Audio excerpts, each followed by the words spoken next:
Sempre fui movida pela razão, pela lógica, pela busca implacável por respostas. Meu nome é Ana e minha vida se desenrolou entre livros, arquivos empoeirados e a incessante procura por desvendar os mistérios do mundo. Foi essa sede por conhecimento que me levou a um vilarejo isolado, um lugar onde o tempo parecia ter estacionado e a fé era a lei. As notícias da veneração a Santa Helena, uma santa que vertia água, despertaram minha curiosidade. Para mim, não passava de uma manifestação supersticiosa, um fenômeno inexplicável que a ciência certamente poderia desvendar. O vilarejo, com suas casas de pedra e ruas estreitas, respirava devoção. Peregrinos chegavam aos montes, com seus rostos marcados por sofrimento e esperança. A igreja, o coração da vila, era um labirinto de vitrais coloridos, altares ornamentados e o aroma denso de incenso. A estátua de Santa Helena, com sua beleza serena e água cristalina, escorrendo de suas mãos, era o centro da atenção, um símbolo de fé inabalável e milagres divinos.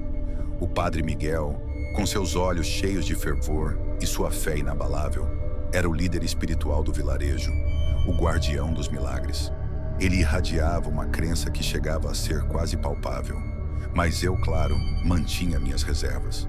Minha atenção se voltou para a irmã Clara, uma jovem freira com um olhar sagaz e questionador, a primeira a desafiar a fé cega da comunidade.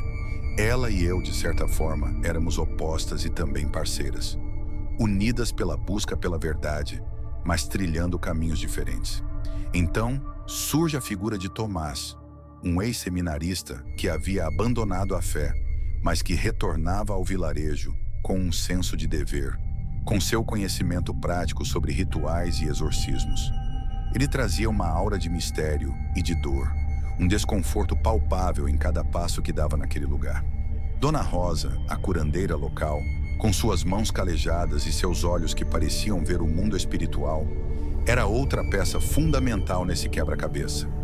Ela carregava o conhecimento ancestral, as ervas e os ritos que conectavam o mundo terreno e o espiritual. E seu olhar me causava um receio, um aviso silencioso de que eu não deveria me intrometer. E por último, mas não menos importante, Jonas, o filho cético do prefeito, com sua visão cínica e seu desconforto com a devoção religiosa. Ele era como um espelho da minha descrença, um contraponto em meio àquela atmosfera de fé e esperança. Os dias de veneração logo se transformaram em dias de apreensão. Os peregrinos começavam a agir de maneira estranha, agressiva, como se possuídos por uma força invisível. O vilarejo, outrora pacífico, se tornou um campo de tensão, com sussurros nos cantos, olhares esquisitos e a sensação de que algo estava muito errado. O Padre Miguel, com sua fé começando a vacilar, buscou em mim e na irmã Clara respostas para o que seus olhos viam. E foi assim, em meio à tensão e à dúvida, que começamos a investigar os arquivos da igreja, a pesquisar a história de Santa Helena. E o que encontramos foi assustador. Rituais pagãos, cultos ancestrais, uma entidade demoníaca oculta sob o véu da fé.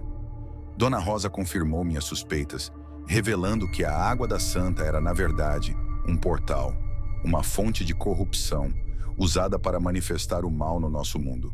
Tomás também trazia consigo o conhecimento das práticas exorcísticas que ele aprendeu em seus tempos de seminarista.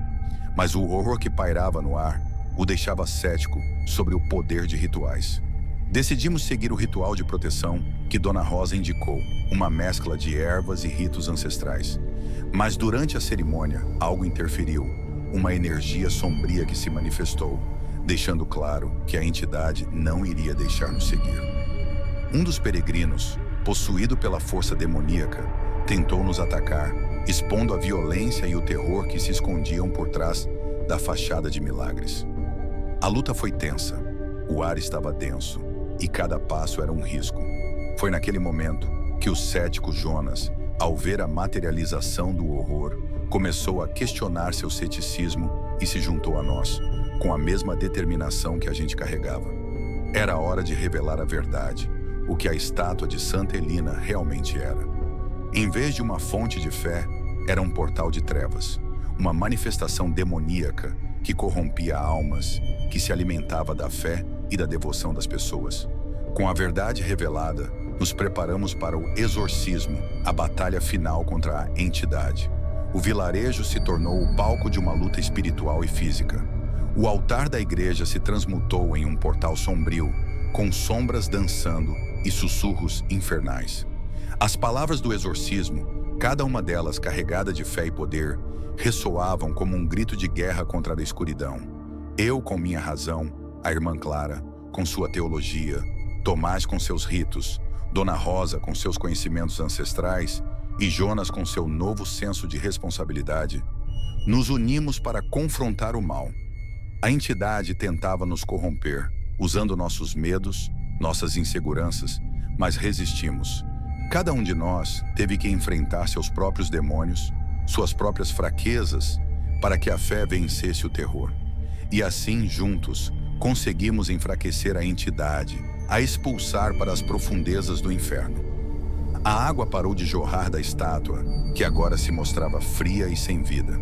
Exaustos, mas vitoriosos, refletimos sobre o que havíamos testemunhado. A fé, a razão e a ação juntos se tornaram a chave para derrotar o mal. Aprendi que a busca pela verdade exige questionamento, que a fé cega pode ser facilmente manipulada e que o poder do conhecimento é essencial para enfrentar as trevas. O vilarejo aos poucos volta a se reerguer, mas o medo e a sombra do terror permanecerão como um lembrete do perigo que nos espreita e do quão fácil é se perder no véu da ilusão. A experiência me marcou, me transformou e me ensinou que a razão e a fé não são opostos, mas sim complementos na busca pela verdade, e que mesmo no mais sombrio dos lugares ainda há esperança.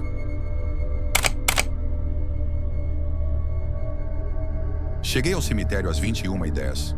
A lua cheia refletia no rio como uma ferida aberta. Não havia cercas, só cruzes de madeira podre marcando covas.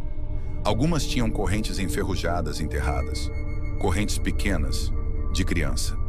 Meu gravador captou um suspiro atrás de mim. Quando virei, só vi o rio e algo flutuando. Parecia um saco plástico. Até que virou. Era um rosto, sem olhos, sorrindo. Coloquei câmeras térmicas nas árvores. Enquanto ajustava a lente, ouvi passos na água. Passos pesados, como se alguém carregasse pedras. A câmera térmica mostrou 3 vultos. 2 adultos, uma criança. Todos com temperatura corporal de 12 graus Celsius. Eles pararam diante de uma cruz. A criança apontou para mim. O adulto ergueu uma corrente e balançou. Tim, tim, tim, tim. O som veio da minha mochila. Lá estava, uma corrente igual enrolada na garrafa d'água. Segui o ritual que a senhora Idalina, a mais velha da vila, me ensinou. Deixei fumo de rolo e cachaça numa encruzilhada. Funcionou. Por 40 minutos, nada. Até que o rádio ligou sozinho. Você prometeu ficar. Por que mentiu? A voz era da minha avó, morta há 10 anos. Corri para o carro. O motor não ligava. No retrovisor, vi uma mão coberta de limo cobrindo meus olhos. Cheiro de peixe podre. Tudo escureceu. Acordei na margem.